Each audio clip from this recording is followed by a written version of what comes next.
Assalamualaikum. Saya mau berbagi pengalaman tips bagaimana caranya menyembuhkan batuk dan pilek kepada anak. Nah, ini saya praktekkan ke anak saya yang berumur 2 tahun dan yang berumur 4 bulan.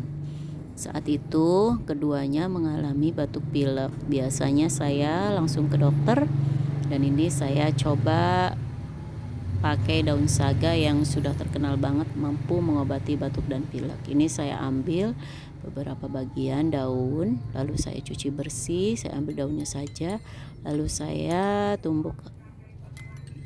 Saya ambil sarinya, kasih air hangat, dan ini hasilnya. Ini saya dosis buat anak saya yang 3 bulan sekitar 2 mili.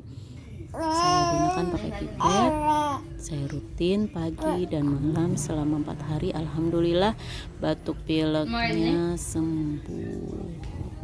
Semoga bermanfaat. Assalamualaikum warahmatullahi wabarakatuh.